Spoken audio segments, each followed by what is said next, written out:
Assalamualaikum warahmatullahi wabarakatuh. Waalaikumsalam warahmatullahi wabarakatuh. Oke, Gema, siapkan dulu kelasnya, Nak. Wah, siap. Sebelum belajar, marilah kita berdoa. Berdoa dimulai.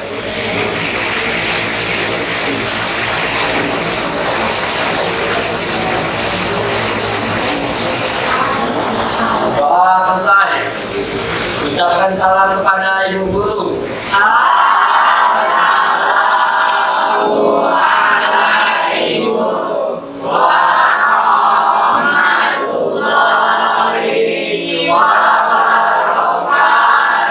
Waalaikumsalam warahmatullahi wabarakatuh. Selamat siang. Siap. Luar biasa. Oke, siapa teman kita yang tidak hadir hari ini? Alfia. Apa keterangan Alfia? Sakit. Oke, selain Alfia? Dea Syakila. Kenapa Dea? Sakit. Oke, gimana kabarnya? Alhamdulillah baik. Sehat? Semangat? Oke, terima kasih ya. Semua harus semangat karena 3 jam ke depan kita akan belajar biologi bersama Ibu. Oke, bisa semangat ya? Semangat. Nah, kali ini kita masuk ke bab sistem pencernaan. Materinya itu tentang kebutuhan dan keseimbangan energi.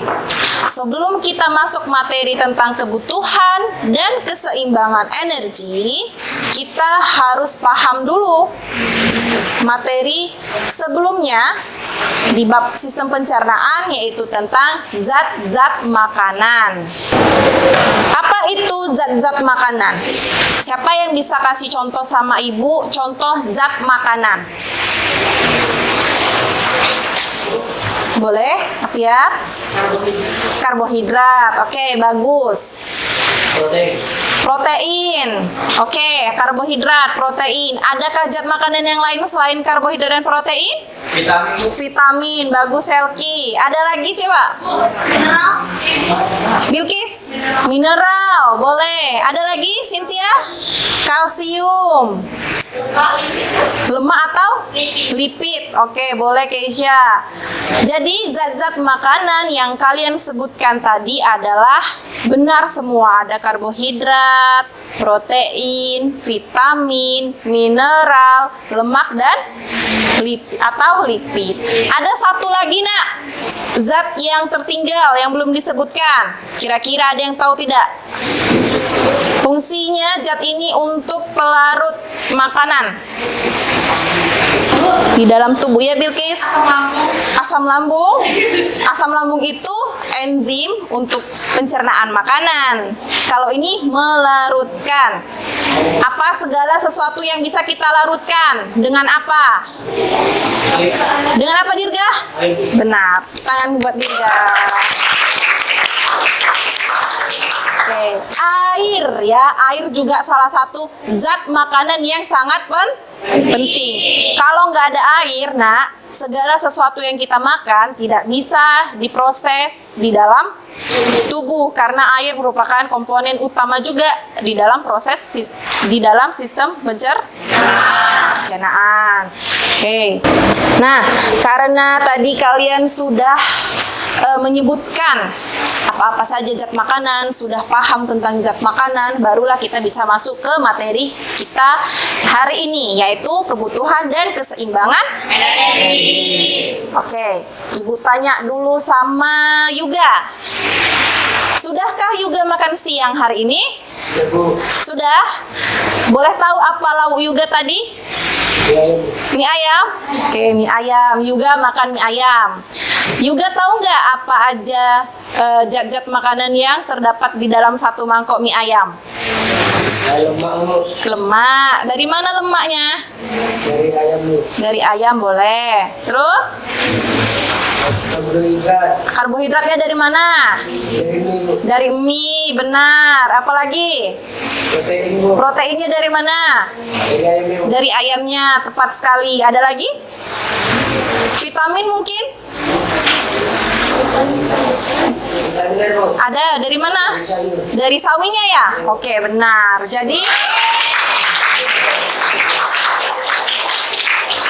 Jadi komplit ya nak, komplit. Makan siang juga hari ini komplit. Semua zat makanan ada terdapat di dalam satu mangkok mie ayam yang dimakan oleh si Yuga. Gimana perasaannya Yuga setelah makan siang? Kenyang Bu. Kenyang. Terus selain kenyang, bertenaga? Bertenaga. Sebelumnya tidak bertenaga? Tidak Bu. Tidak. Jadi bertenaga. Kemudian ngantuk nggak? Tidak Bu. Enggak. Oke. Jadi nak, kenapa Yuga bisa bertenaga setelah makan? Karena zat-zat makanan yang dimakan oleh Yuga itu telah diproses oleh sistem pencernaan si Yuga. Oke. Kalian pernah dengar nggak abis makan ngantuk ya kan? Pernah mengalami tidak? Kira-kira kenapa kita abis makan ngantuk atau abis makan jadi lemes gitu? Kenyangan Bu. Mungkin karena makanan yang kita makan itu tidak mencakup protein, karbohidrat dan lain-lain. Mungkin makanannya cuma mengandung lemak, sesuatu apa yang enggak bermanfaat gitu. Oke, jadinya ngantuk gitu, Bilkis. Oke, tadi ada juga yang Ibu dengar sekilas. Apa katanya tadi? Pari? Kekenyangan. Kekenyangan itu berarti makannya kebanyakan gitu. Oke, bisa. Benar ya. Jadi, kadang kita habis makan ngerasanya malah ngantuk, malah lemes ya kan? Bukan malah bertenaga. Kita merasa badan kita ini lemes, bawaannya pengen tidur. Kenapa ya kira-kira seperti itu? Karena tadi kita makannya artinya kebutuhan energi di dalam tubuh kita itu surplus atau melebihi apa yang kita butuhkan.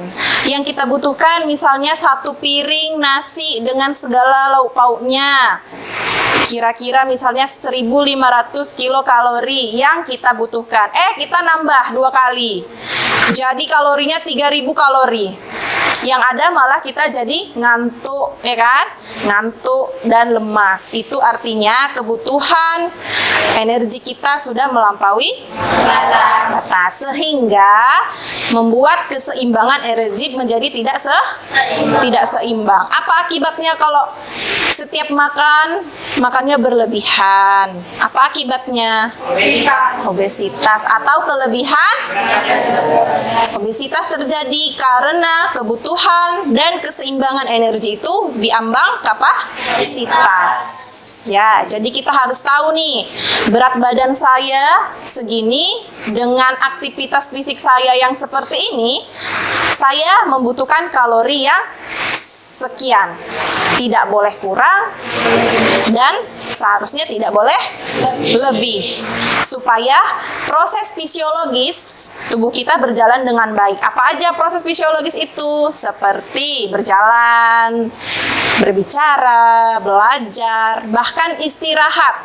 Istirahat juga membutuhkan energi. Oke. Nah, apa sih pentingnya kita mempelajari materi ini?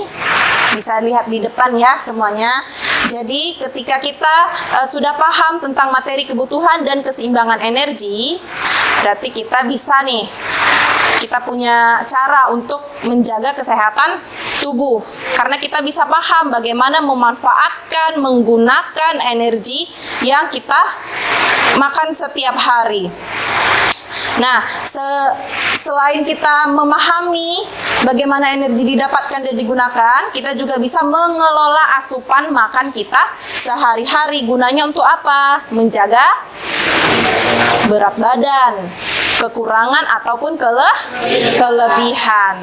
Karena akibat dari kekurangan atau kelebihan berat badan akan memunculkan penyakit. Ada banyak penyakit yang ditimbulkan ya, karena ketidakseimbangan kebutuhan dan keseimbangan energi. Nah, untuk mencapai itu semua, jadi kita punya tujuan pembelajaran. Adapun tujuan pembelajaran kita hari ini adalah peserta didik mampu atau dapat menghitung kebutuhan dan keseimbangan energi tubuh masing-masing. Ya, jadi dikatakan kalian paham akan materi ini kalau kalian dapat menghitung kebutuhan dan keseimbangan energi tubuh kalian masing-masing yang nanti akan kita laksanakan di proses diskusi atau kerja kelompok. Kemudian adapun sikap profil pelajar Pancasila yang akan Ibu nilai di setiap individunya ada 3. Yang pertama, mandiri, kemudian bernalar kritis dan bergotong royong. Ibu akan menilai kemandirian kalian satu-satu.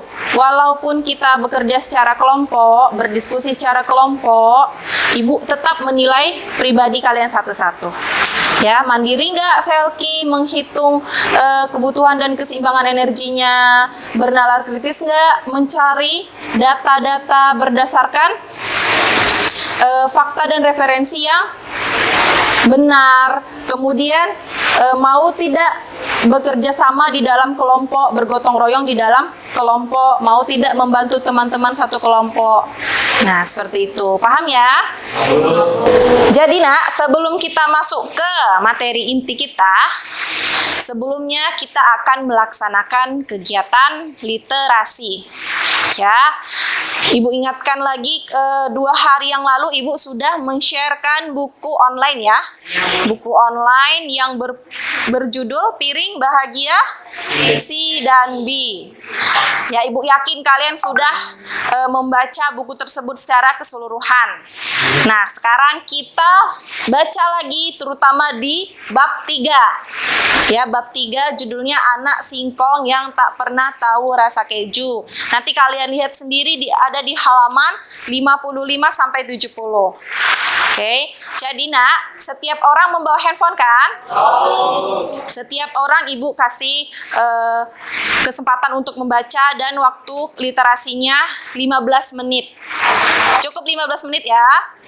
Nah, setelah kegiatan literasi, nanti kita coba untuk mengulas isi buku yang sudah kalian baca, terutama di bab 3. Jadi, Nak, bukan sekedar membaca, tetapi memahami isi buku dan mengaitkan dengan materi kita hari ini. Oke, boleh perwakilan kelompok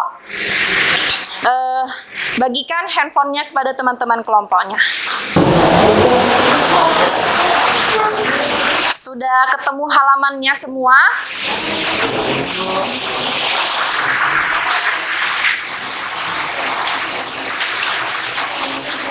Oke ya, kegiatan literasi kita mulai dari 15 menit ke depan.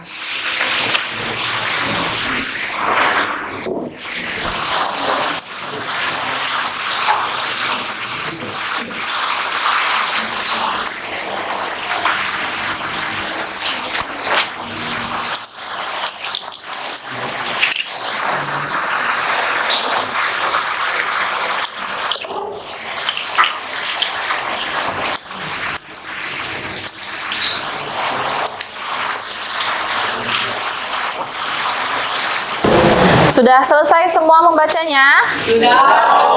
Sudah, oke. Letakkan semua handphonenya. Ya, boleh layarnya boleh membuka bab 3 tadi karena akan kita bahas sama-sama. Oke. Jadi Ibu kasih kesempatan buat 2 orang yang berani menceritakan kembali secara ringkas mungkin isi keseluruhan isi dari buku Piring Bahagia C dan B. Yang berani boleh angkat tangan. Oke, kasih tepuk tangan dulu dong untuk Afiat. Kita dengarkan sama-sama Afiat bercerita tentang Piring Bahagia C dan B. Jadi isi cerita dari buku Piring Bahagia C dan B ini menceritakan tokoh Sisi sebagai seorang perempuan yang dia tuh makanannya tuh Bu nggak dijaga Bu. Jadi apapun yang ada itu dimakan dia tanpa melihat atau sesuai porsi yang ada pada dirinya. Oke. Sedangkan tokoh B ini dia selalu makan itu dijaga Bu, karena dia makannya itu berasal dari masakan ibunya yang dimana itu gizinya terpenuhi. Yang dimakan itu berupa singkong seperti itu Bu. Contohnya, oke. Cukup? Sepertinya segitu dulu lah Bu. Oke, boleh tepuk tangan ya. Nah, perbedaan antara dua karakter di dalam buku tersebut. Karakternya ada C dan B. C ini merupakan anak perempuan ya. Di dalam ceritanya dia anak perempuan, sekolahnya di SMA Mangkasa. Dia memiliki latar belakang keluarga yang cukup menengah ke atas, di mana dia selalu diberikan makanan yang cukup, ya kan, cukup bergizi. Namun ada satu kejadian yang membuat si ini berubah pola makannya, jadi tidak teratur, jadi makannya itu tidak terkontrol. Apapun yang dia mau dia makan melebihi kapasitas kebutuhan energinya. Pada saat ayahnya meninggal. Nah, jadi dia mengalami stres sehingga itu tadi pelampiasannya dengan makan. Ya, dengan makanan yang tidak sehat dan bukan makanan yang diperlukan atau dibutuhkan oleh tubuhnya. Tubuhnya tidak memerlukan itu tapi dimakan sama dia. Akhirnya apa yang terjadi pada si? Obesitas. Ya, obesitas. Sedangkan karakter B adalah orang yang hidupnya itu berkecukupan ya, bisa dibilang menengah ke bawah. Untuk makan aja kadang-kadang pas-pasan ya kan, nasi diganti jadi singkong. Bisa kita lihat di gambarnya di bukunya. Karakter B agak kurus ya, kurus tinggi gitu. Ada juga dia di situ diceritakan karakter B ini kadang-kadang kurang bersyukur sama makanan yang udah dimasak sama ibunya. Dia mau makan makanan kayak yang ada keju-kejunya katanya. Oke. Jadi nak, ada pada halaman 57 sudah ibu beri stabilo ya, penanda warna kuning, dialog antara si dengan bundanya, yang mana bundanya membawa alat ukur ya, meteran, diukur pinggangnya si, katanya udah melewati batas ini kamu, bunda lagi mengukur indeks massa tubuhmu katanya. Apa itu indeks massa tubuh di cerita ini? Apa nak? Kenapa? Pari? Siapa tadi? Apa Gema? Berat badan. Perbandingan berat badan dengan tinggi badan. Artinya tinggi badan si dengan berat badannya udah enggak sesuai. Ya, sudah enggak sesuai dia, sudah lebih berat lebih besar angka berat badannya, sehingga indeks massa tubuhnya si itu sudah tidak seimbang karena dia mengalami ketidakseimbangan kebutuhan dan keseimbangan energi. Oke. Nah, coba lihat pertanyaan pertama. Apa kaitan kebutuhan energi dengan tokoh si? Kalian tadi sudah baca, ya kan? Coba siapa yang tahu apa keterkaitan antara kebutuhan energi dengan tokoh si? Ayo, kebutuhan energi itu apa? Tadi sudah ibu jelaskan. Kebutuhan berarti sesuatu yang diperlukan. Sadir gak? Izin menjawab. Iya. Kaitan kebutuhan energi dengan proporsi, kebutuhan energi yang harusnya standar untuk sisi malah melebihi jumlah batas seharusnya yang mengakibatkan si menjadi obesitas. Oke, benar. Kayak yang awal ibu jelaskan tadi kan, kebutuhan energi hubungannya dengan si itu sudah melewati kapasitas sehingga sesuatu yang dibutuhkan oleh tubuhnya sudah terlebih, sudah melewati ambang batas, ya kan, akhirnya dia mengalami obesitas. Yang kedua, apa kaitan keseimbangan energi dengan tokoh Si? Tadi kebutuhan, sekarang keseimbangan. Apa kaitannya keseimbangan energi dengan tokoh Si? Coba di kelompok sini, ayo. Boleh Dini? Ini kaitan keseimbangan energi dengan Agak kuat suaranya, boleh Dini? keseimbangan energi dengan tokosi. Pertama, kamu keseimbangan energinya udah bagus, cuman karena dia memiliki tekanan emosional atau emosi karena ayahnya yang sudah meninggal, dia jadi tidak memikirkan makanannya, Bu. Jadi keseimbangan energi dia itu gara-gara dia tidak bisa mengatur tekanan emosional, Sehingga energinya tidak tidak seimbang. tidak seimbang. Oke, boleh. Kasih dulu apresiasi untuk kawannya. Bener ya, kata Dini juga, karena dia mengalami suatu kejadian yang membuat dia emosional. Dia nggak tahu cara melampiaskan emosinya dengan apa selain dengan makan, dan makan. Ya kan? Sehingga terjadinya ketidakseimbangan energi. Oke. Pertanyaan terakhir, bagaimana peran nutrisi terhadap ciri fisik mereka? Bagaimana peran nutrisi terhadap ciri fisik mereka?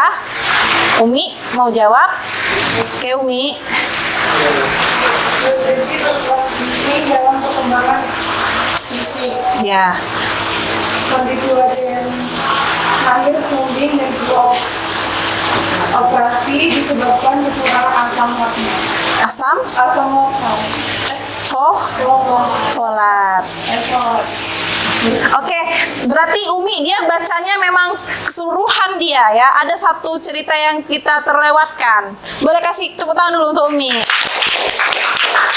Jadi nak, salah satu ciri fisik yang mempengaruhi karakter Si itu ketika bayi, ya kan, ketika bundanya mengandung dia, bundanya kekurangan asam folat, sehingga bagaimana fisiknya? Iya, dia terlahir dengan bibir yang sumbing. Itu akibat dari orang tuanya tidak mengonsumsi asam folat. Berarti dia mungkin kurang menjaga makanannya. Oke.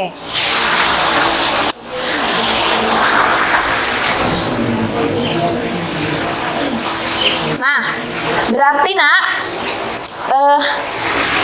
pembahasan kita tadi ya, pembahasan isi secara keseluruhan tentang buku tadi, selain tentang kebutuhan dan keseimbangan energi, ada peran gizi, ya kan, di sana ada peran nutrisi di sana yang paling penting.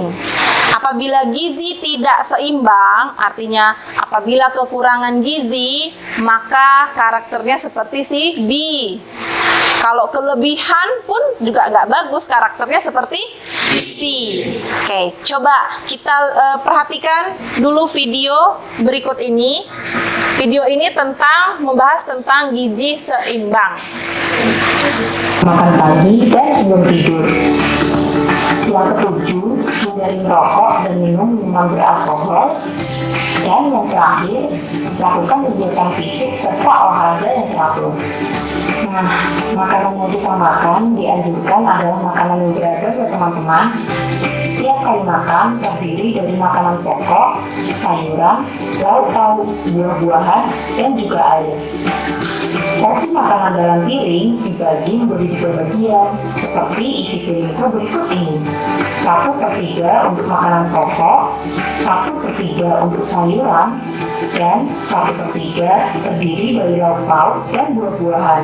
Teman-teman, kalian juga harus membiasakan sarapan ya. Sarapan adalah makan dan minum yang dilakukan antara bangun pagi sampai dengan pukul 9 pagi untuk memenuhi kebutuhan tubuh kita saat akan beraktivitas dengan aktif. Sarapan terbaik dilakukan pada pukul 6 atau sebelum pukul 7. Sarapan terbukti dapat meningkatkan konsentrasi belajar dan memberikan energi pada otak sehingga apa yang dipelajari dapat diterima lebih baik. Tidak sarapan dapat berakibat buruk karena susah berkonsentrasi saat belajar, menurunkan aktivitas fisikmu, menyebabkan kegemukan pada remaja, dan meningkatkan risiko jajan yang tidak sehat. Selain membiasakan sarapan, teman-teman juga harus membiasakan minum air putih yang cukup.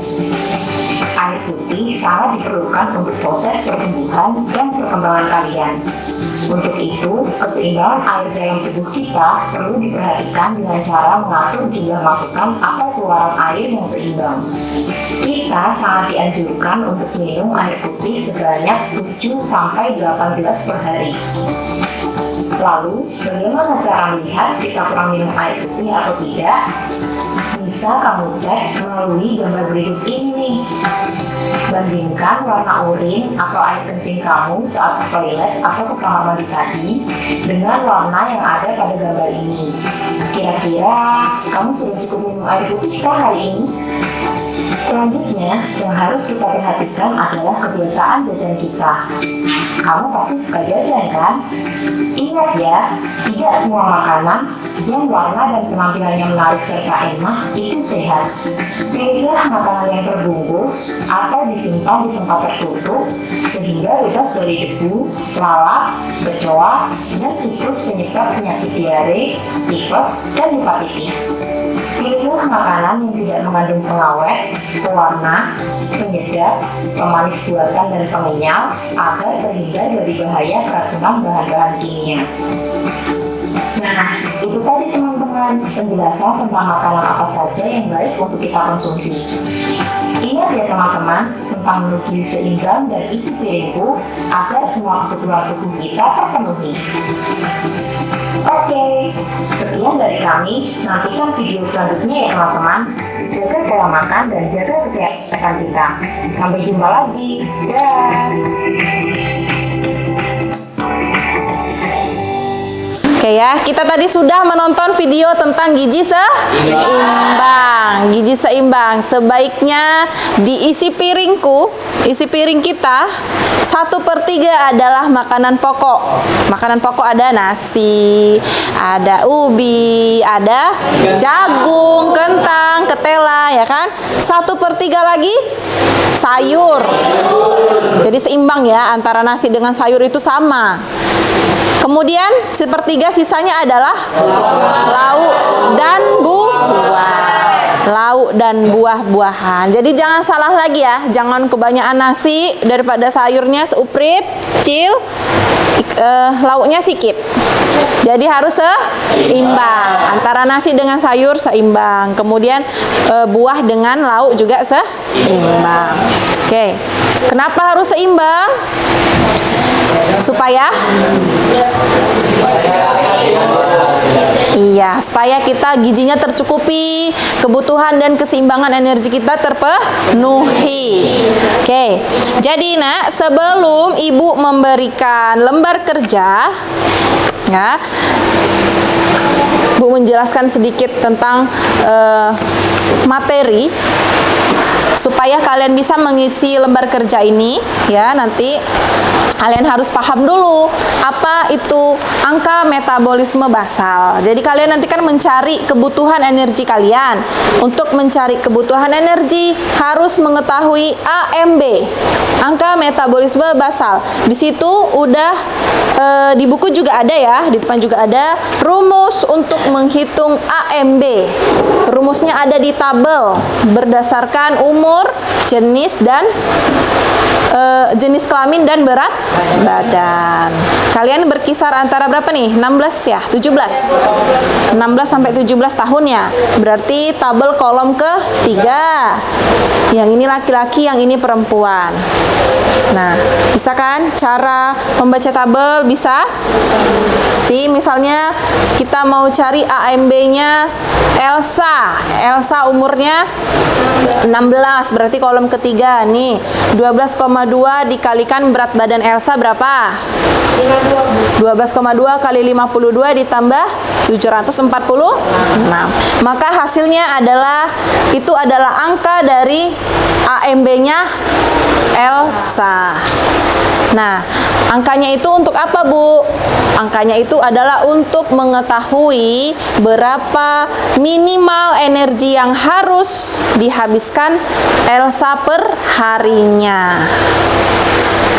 Kemudian, untuk mengetahui keseimbangan energi, kalian harus tahu nih, berapa angka berat badan ideal kalian dan angka indeks massa tubuh. Nah, rumusnya sudah ada di depan, ada juga di buku ya, untuk mengetahui berapa berat badan ideal. Rumusnya kalau untuk laki-laki sama perempuan, perbedaannya hanya di persennya ya. Kalau laki-laki kalikan 10%, perempuan kali 15%. Nanti lebih detailnya bisa dilihat di buku. Oke, kalau untuk penentuan indeks massa tubuh, seperti yang di buku tadi kan, perbandingan antar berat badan dan tinggi badan. Ingat, tinggi badannya dalam satuan meter. Misalnya Afgan mau mengetahui indeks massa tubuhnya, berarti berat badan Afgan per tinggi badannya berapa, Afgan? 169 cm diubah ke meter jadi berapa? 1,69 nya 1,69 meter. Bisa dimengerti ya? Oke. Untuk mengerjakan ini lembar kerja, silahkan gunakan buku sebanyak-banyaknya. Cari referensi dari segala sumber, boleh juga dari handphone. Boleh gunakan kalkulator ya, supaya lebih tepat angkanya. Ingat, penilaian Ibu lakukan secara individu. Waktu untuk pengerjaan 20 menit bisa ya. Setelah itu Ibu tunjuk kelompok untuk presentasi ke depan. Tulis nama anggota kelompoknya. Ada yang belum dapat? Kelompok 1 udah? Oke. Silahkan dikerjakan, berdiskusi. 10 sampai 18 kan. Perempuan 12,2 berapa berat badannya? 45. Nah, berarti dikalikan 45 ditambah 746. Hasilnya satuannya kilokalori. Berarti misalnya ini kan seginilah 1157 kilokalori kebutuhannya yang harus dimakan gitu. Iya. Berapa umurnya? Berarti kamu kolom yang ini kan? Ini rumusnya. Ini 12,2 sama 746 ini udah ketentuan. Udah. Tulis namanya buat keterangannya di samping sakit gitu. Buka kurung sakit. Oke, semuanya untuk mengetahui berapa berat dan tinggi badan kalian agar bisa menjawab soal yang udah Ibu berikan. Kita harus melakukan pengukuran dulu ya. Kita ukur berapa beratnya, berapa tingginya. Oke, satu-satu boleh ke depan. Afgan Ridho. Oke, Ridho. Berapa Ridho? Afgan Ridho? 50, Bu. 50. Oke. 170 cm.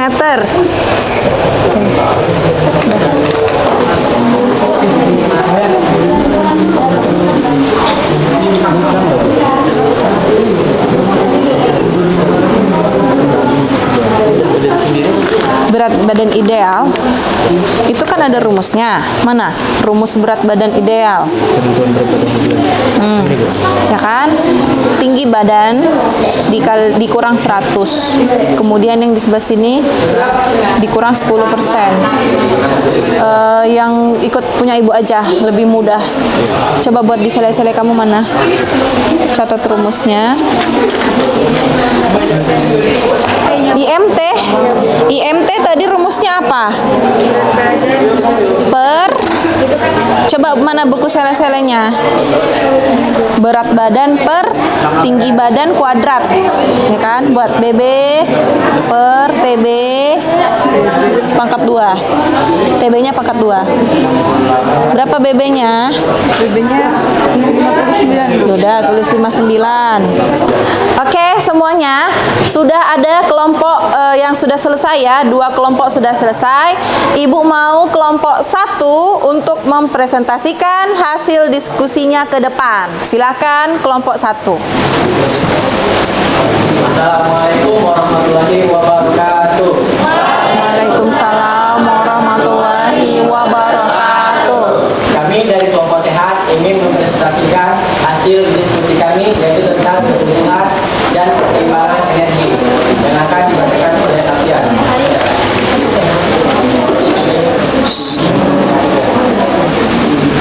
Lembar kerja peserta didik. Angka metabolisme basal atau AMB merupakan jumlah energi yang dibutuhkan tubuh untuk menjalankan fungsi fisiologi tubuh dalam keadaan istirahat, seperti pernapasan, sirkulasi darah, Perhatikan dulu. regulasi suhu tubuh, dan fungsi organ. Hitunglah AMB setiap anggota kelompokmu menurut WHO, WHO, dan UNU. Nama: Afiatur Rahim. AMB atau angka metabolisme basalnya yaitu 1351 kalori.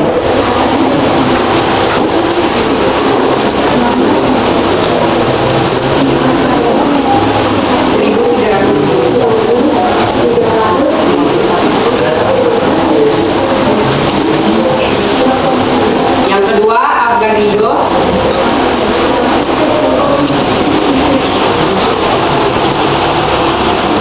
AMB-nya yaitu 1543,5. Yang ketiga, Yuga Alfandi.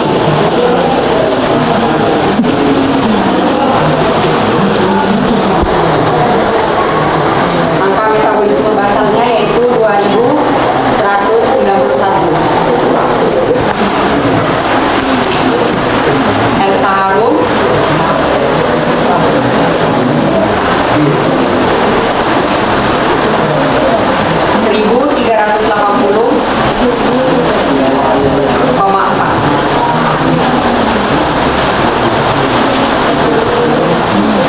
Selanjutnya Besi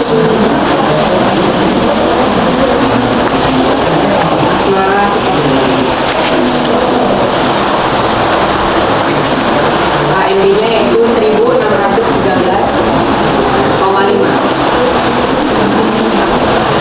Terakhir ada Bikri.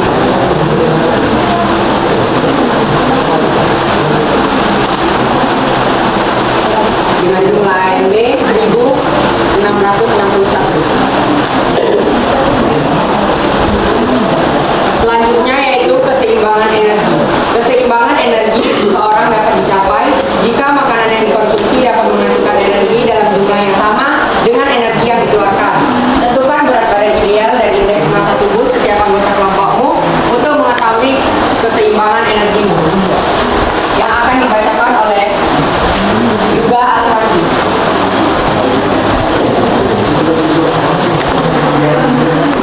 Afiatur Rahim.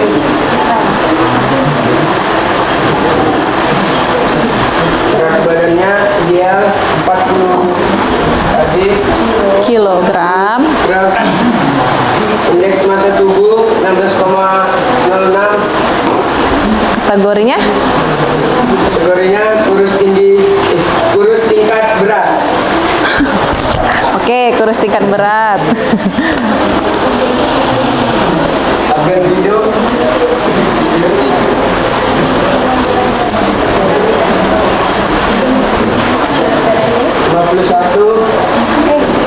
Nah, 51. massa tubuh 17,64. Kategori kurus tingkat ringan.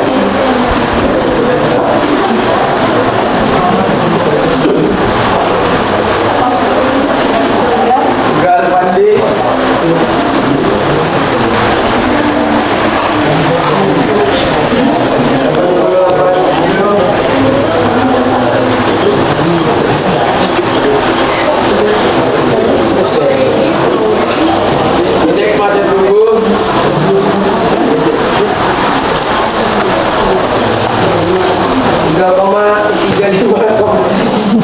35,34. Kategori Lebih berat badan tingkat berat.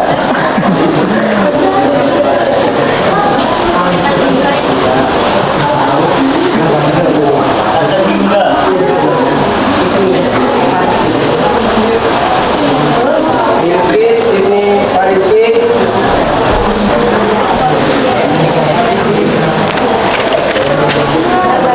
25. indeksnya 30,86. kategori Bagian berat badan tingkat berat.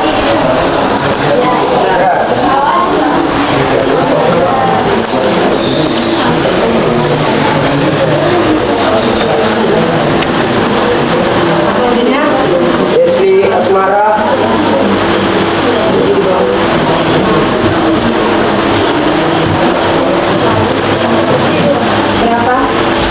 55.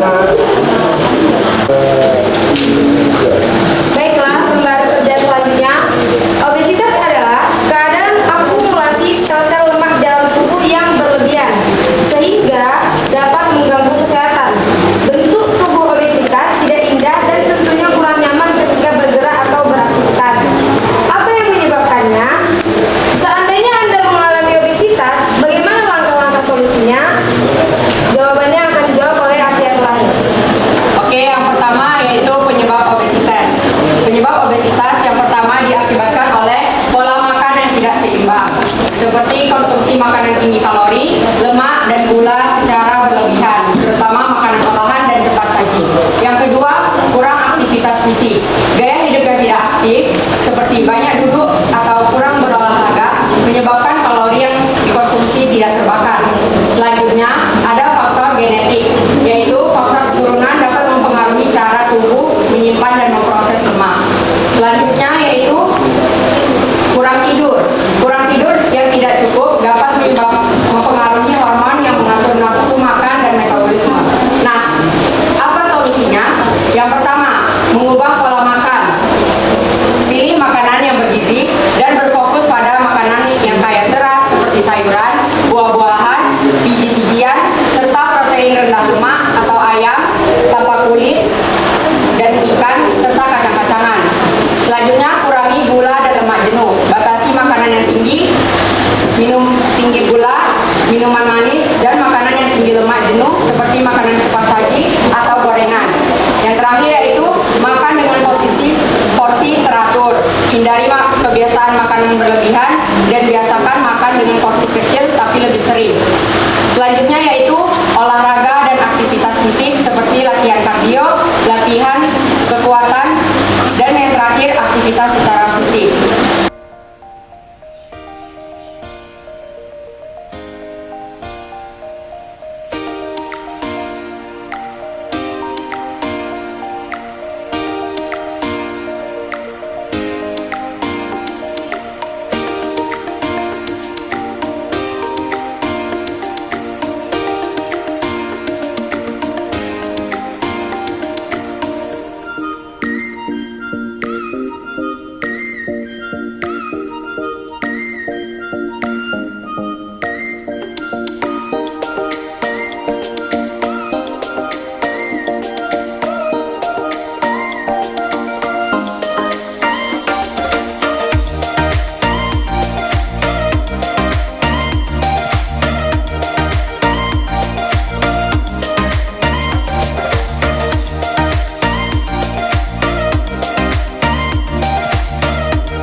Ya, Ibu rasa sudah cukup ya materi kita hari ini, karena kalian juga sudah paham materi kita.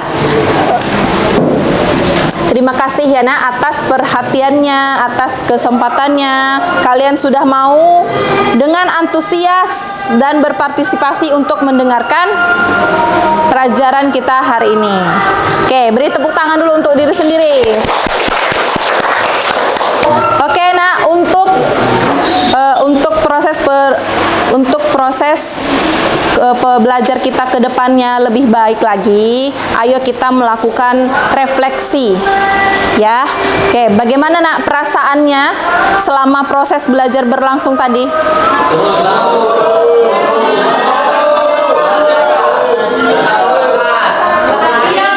Bahagia, happy.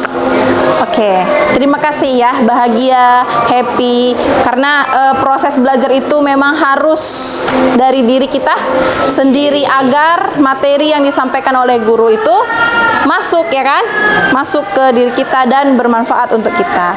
Kemudian hal baru apa yang kamu dapat? Oke, cara menghitung berat badan dan tinggi badan yang ideal. Ada lagi? Iya, Gemma?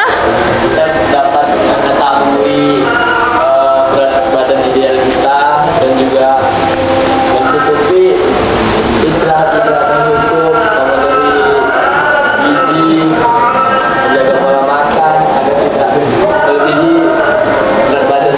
Oke, benar ya. Jadi nak, banyak hal baru yang bisa kita dapatkan dari materi ini. Sebagai refleksi kita sudah, menurut kita sudah sehat belum, ya kan? Ya Bu. Oke.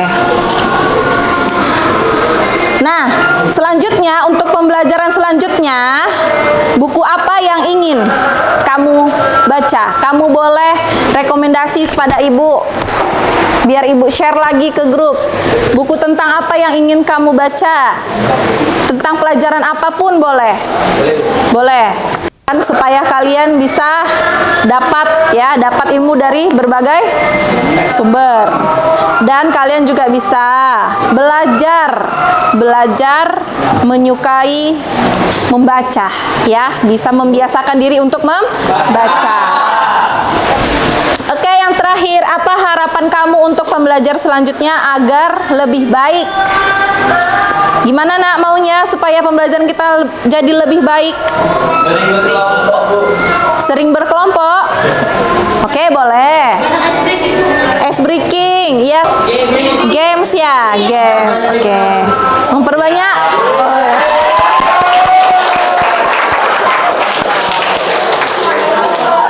Oke ya nak.